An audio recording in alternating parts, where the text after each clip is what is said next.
Bom, boa tarde, também boa noite a todos que estão aqui para assistir ao nosso evento, né, de encerramento do Brazilian Studies Program, da nossa conferência anual. Meu nome é Andresa de Souza Santos, eu sou professora aqui na Universidade de Oxford e também diretora do Programa de Estudos sobre o Brasil, que é parte do Latin American Center e da Oxford School of Global and Area Studies.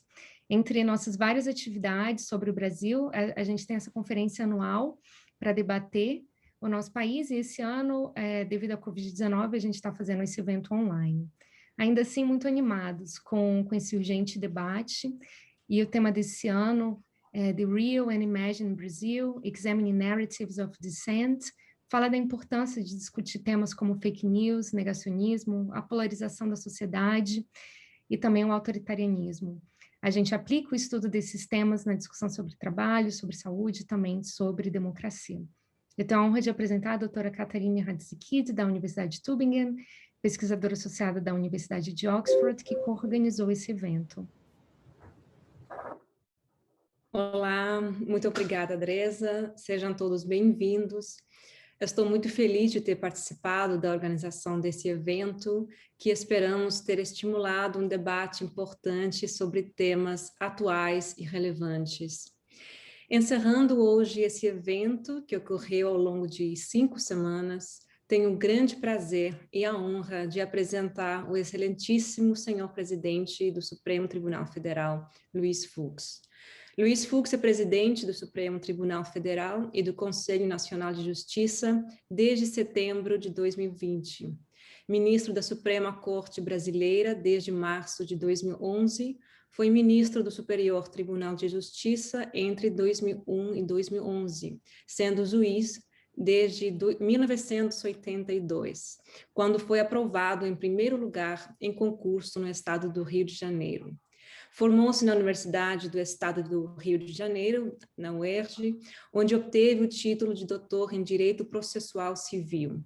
É um dos principais especialistas do Brasil em processo civil, tema sobre o qual já publicou diversos livros, além de presidir a comissão que elaborou o Código Vigente. O nosso debatedor é o professor Timothy Power, que também nos honra aqui hoje com a sua presença. Ele é Head of School of Global and Area Studies aqui na Universidade de Oxford e também Professor of Latin American Politics. Nós teremos o ministro falando por cerca de 15 minutos sobre os desafios no Brasil contemporâneo durante a pandemia. Em seguida, o nosso debatedor apresentará algumas considerações por cerca de 5 minutos e nós, em seguida, encerraremos. Por favor, ministro. Muito obrigado pela palavra concedida. Eu queria cumprimentar inicialmente os estudantes do Programa de Estudos Brasileiros da Universidade de Oxford e os professores aqui presentes, professora Andressa, professora Caterine e professor Timothy. É para mim um grande prazer de participar desse importante debate com todos vocês sobre o nosso país, o Brasil. Eu também gostaria de mencionar a cooperação científica que o Supremo Tribunal Federal tem com a universidade, que tem gerado excelentes frutos, não só na gestão do tribunal, como também na internacionalização das decisões judiciais da Corte.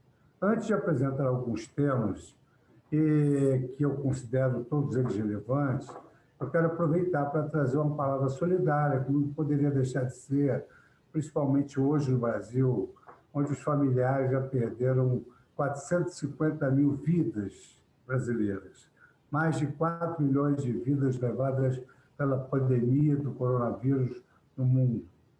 Essas vítimas têm nome, essas vítimas têm sobrenome. Nós sempre costumamos manifestar essa solidariedade, manifestar a humanização da Suprema Corte, porquanto o principal fundamento da nossa República é a dignidade da pessoa humana. Então, essas vítimas, esses nomes, esses sobrenomes, para nós não são apenas estatísticas. São amigos, são avós, são pais, são filhos, são netos, e que deixam sonhos interrompidos.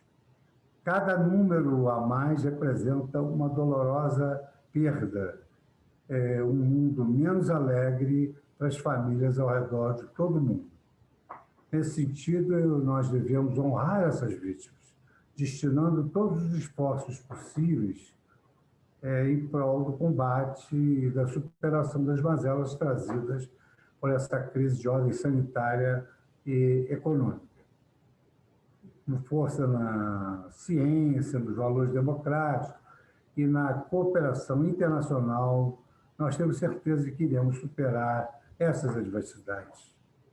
Em meio a tantas incertezas, as instituições democráticas vão se manter firmes, fortalecendo-se enquanto verdadeiras estruturas de sustentação do Estado de Direito.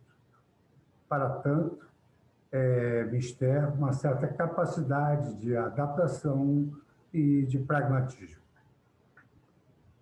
Deveras, ao analisar casos relacionados à pandemia, o Supremo Tribunal Federal tem exercido sua missão institucional imposta pela Constituição. Temos concretizado os mandamentos contidos no texto constitucional, dentre outros, por meio de contribuições institucionais para a estabilidade da democracia brasileira, desobstruindo os canais de deliberação política e dando continuidade à prestação jurisdicional, com auxílio de soluções tecnológicas inovadoras. Por via de decisões judiciais, também temos concretizado esses mandamentos do texto constitucional, tutelando grupos vulneráveis, destinando especial atenção à sua fragilidade nesse momento de falta de recursos. E, por fim, cumprindo os desígnios de nossa Constituição, temos pacificado os conflitos federativos, garantindo que os esforços para combater a pandemia se deem de modo coordenado e harmônico, justamente como manda o nosso arranjo constitucional no denominado federalismo cooperativo. Não por acaso, o painel de ações Covid-19 da Suprema Corte Brasileira, cujo objetivo é viabilizar o acompanhamento da tramitação de ações judiciais com relação à pandemia do coronavírus, já aponta para o número expressivo de 10.781 decisões proferidas pela Corte e por seus membros. A partir de uma análise depurada e qualitativa sobre essas demandas, é possível observar 3 setores sobre os quais o Supremo Tribunal Federal atuou mais fortemente, a saber, a garantia do direito à saúde, protegendo o sistema de saúde pública, na harmonização dos conflitos entre os entes federativos do país e na alocação eficiente dos escassos e pressionados recursos financeiros, humanos e políticos disponíveis à administração pública brasileira. Primeiramente, no âmbito da vida e da saúde, o Supremo Tribunal Federal garantiu a aquisição de insumos e a disponibilização de leitos de UTI, a disponibilização de testes antivirais e de respiradores à população debilitada. E, com isso, nós reforçamos ainda mais a obrigatoriedade da vacinação, sem se olvidar das liberdades fundamentais e das garantias individuais. Nessa seara, o Tribunal ainda deliberou sobre o controle das contratações emergenciais de serviços públicos de saúde, diante da possibilidade de o administrador público poder realizar licitações informais face ao binômio necessidade e velocidade, assim como também estabeleceu parâmetros relativos às requisições administrativas de bens móveis e imóveis particulares em caso de extrema necessidade, reforçando as estratégias do sistema público de saúde. Em segundo lugar, a pandemia, como é de sabença, ela provocou inúmeros litígios entre os entes federativos. E a Suprema Corte cumpriu o seu papel de guardiã do Pacto Federativo. Em temas como, por exemplo, a reafirmação da competência legislativa concorrente da União, dos estados e dos municípios para a concretização de políticas públicas em prol do combate à pandemia. o realinhamento fiscal dos estados para a suspensão da cobrança de dívidas contraídas com a União, a definição importantíssima de atividades essenciais públicas e particulares, as quais devem permanecer ininterruptas durante a pandemia, obedecido os protocolos sanitários e a compatibilidade das competências concorrentes e comuns em matéria de cuidados e proteção à saúde. Em terceiro lugar, no que tange aos conflitos decorrentes do impacto direto da pandemia na economia e no sistema político, a Corte chancelou leis aprovadas pelo Congresso Nacional para mitigar os impactos orçamentários trazidos pela pandemia, assim autorizando em caráter excepcional flexibilização excepcional das regras das relações de trabalho, com vistas ao amortecimento do risco de desemprego, flexibilização das regras jurídicas que instituem teto de gastos para a administração pública, renegociação de contratos e dívidas, inclusive com a dilação de prazos contratuais ou legais, e destinação de receitas diversas para políticas públicas de combate ao coronavírus. Por fim, eu gostaria de ressaltar que tudo isso só foi possível tendo em vista que o Supremo Tribunal Federal se revelou como um tribunal de vanguarda em tecnologia durante a pandemia, fornecendo soluções tecnológicas inovadoras para garantir a continuidade da prestação jurisdicional, mesmo em tempos de trabalho remoto. E, nesse sentido, o Supremo Tribunal Federal, utilizando-se na vanguarda dos atuais meios tecnológicos, permitiu a extensão das competências e das atribuições de um plenário denominado virtual e a adaptação dos sistemas informáticos, bem como o processo judicial do tribunal, garantindo audiências e atos administrativos processuais por meio digital, exatamente, digamos assim, utilizando na máxima expressão o trabalho remoto da Corte. Com força nessa experiência exitosa de resiliência, pragmatismo e adaptação da Suprema Corte brasileira, eu gostaria de finalizar a minha fala deixando uma lição de esperança para todos os que nos assistem nesse momento. Momentos de crise nos convidam a reforçar a crença nas instituições de nosso país e a fortalecer a nossa Constituição. Não é hora de desacreditar. E não existe saída fora da nossa Carta Maior.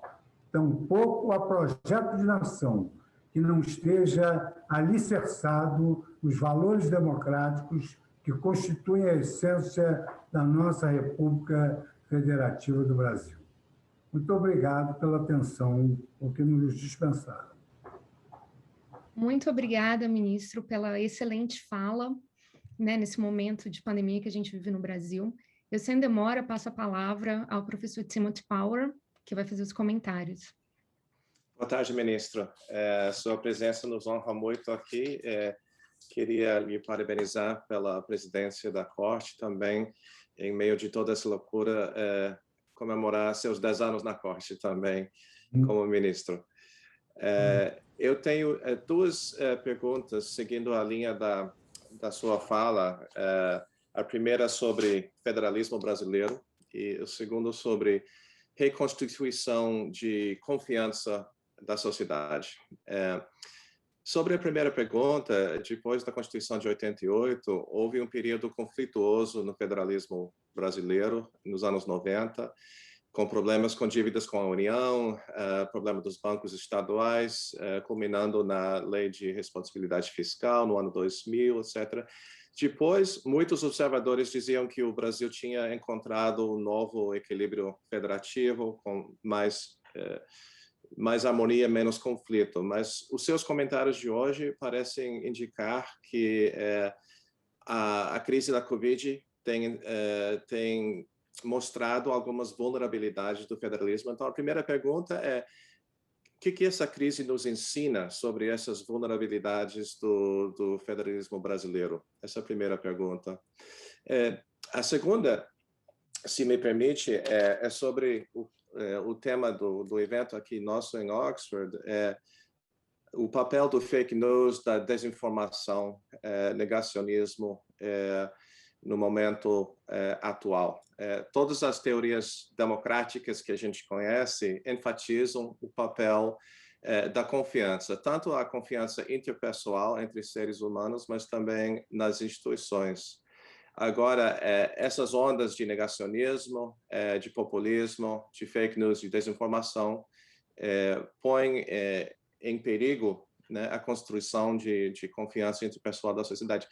Depois de um momento como esse, como é que a gente, os democratas, como que a gente reconstrói a confiança da sociedade na ciência, nas instituições e, por fim, na democracia? Então, a primeira pergunta é sobre federalismo e a segunda sobre reconstituição de confiança nas instituições. Muito obrigado. Muito obrigado, professor Timothy Paula.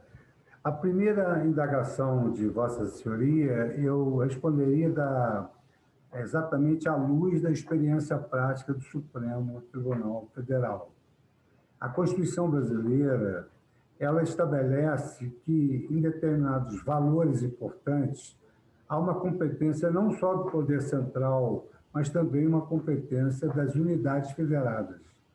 E como o federalismo brasileiro é um federalismo de cooperação, muito embora na calamidade pública a responsabilidade maior seja do Poder Central, mas tratando-se de saúde, a Constituição estabelece uma competência concorrente, não só legislativa, como também uma competência concorrente administrativa. Então, como o Brasil é um país continental, em que cada região tem as suas exigências e as suas dificuldades, as suas eventuais facilidades, essa competência concorrente permite que se adote uma solução concreta e justa para cada região do Brasil. Então, muito embora haja, por exemplo, uma orientação geral de isolamento, mas nós temos, por exemplo, por incrível que pareça, alguns municípios que nunca tiveram um caso de Covid. Então, evidentemente, seria uma contradição impor um lockdown num lugar desse. Em contrapartida, São Paulo, que é uma cidade muito grande, padece de uma pandemia muito expressiva. Mas, de toda maneira, o poder central dispõe que esse federalismo de cooperação imponha que a União distribua exatamente todos os instrumentos e insumos necessários àqueles municípios e estados que mais necessitam. Até porque a nossa Constituição ela se inicia com uma promessa muito clara de erradicação de todas as formas de desigualdade e de uma sociedade justa e solidária. E isso só se empreende exatamente esse federalismo cooperativo entre a União e os estados e as unidades federadas. Então, isso tem dado um resultado bastante positivo na medida em que hoje há uma distribuição equitativa para as unidades federadas que mais necessitam. A sua segunda colocação, muito interessante, sobre fake news, até porque eu fui presidente do TSE e tive muito trabalho com as fake news, porque, no meu modo de ver, naquele âmbito eleitoral, as fake news representam notícias maliciosas que prejudicam a uma campanha eleitoral. As fake news agora aqui, no âmbito da pandemia, do negacionismo, no meu modo de ver, elas têm uma eficácia muito diminuta. Por quê? Porque a sociedade toda está voltada à vacinação. A sociedade hoje debate quais são os melhores medicamentos para, digamos assim, tratar da Covid. Então, as fake news hoje, elas estão muito desmoralizadas, até porque, com o número de mortos que se apresentam, as fake news, elas é que acabam sendo sepultadas. Eu me lembro de, num congresso sobre fake news, uma jornalista ucraniana, ela afirmou que a verdade é muito entediante, mas que realmente nós temos que tomar cuidado quando surgem notícias assim, muito fantásticas, notícias que sugerem o aparecimento de milagres contra a pandemia, porque nesses casos é preciso, em primeiro lugar, conferir para depois compartilhar. A cultura do Brasil hoje, através da imprensa, é exatamente passar essa mensagem. Não compartilhe antes de verificar se aquela notícia corresponde exatamente à realidade. Perfeito, ministro. Muito obrigado pelos seus comentários. Obrigado. Bom, muito obrigada, ministro. Muito obrigada, professor Timothy Power. Cabe a mim a tarefa árdua de encerrar, né, esse evento que a gente preparou, essa conferência. Eu gostaria de agradecer também a todos os palestrantes que, ao longo das últimas 5 semanas, se debruçaram sobre esses temas urgentes, como a pandemia, a desinformação e a democracia no Brasil. Eu não poderia terminar sem agradecer aos nossos alunos, ex-alunos e também potenciais alunos de Oxford que nos acompanharam. E dizer para todas essas pessoas que, embora a gente queira que no ano que vem a nossa conferência seja in person, né, a gente espera também manter esse contato virtual com toda essa nova audiência que começou a nos acompanhar. E eu agradeço também a todo o apoio do Latin American Center e da Oxford School of Global and Area Studies. Com um agradecimento muito especial à doutora Catarina Hatzikid por todo o trabalho intelectual de pensar esse evento comigo. O meu muito obrigada. E também, novamente, muito obrigada ao professor Tim e também ao ministro por estar aqui conosco nesse dia de encerramento. Muito obrigado. Eu é que agradeço, e a Suprema Corte Brasileira está à disposição da academia inglesa e principalmente de Oxford. Muito obrigada também, ministro, professor Timothy, Andresa, pelo convite, pela oportunidade de contribuir nesse evento.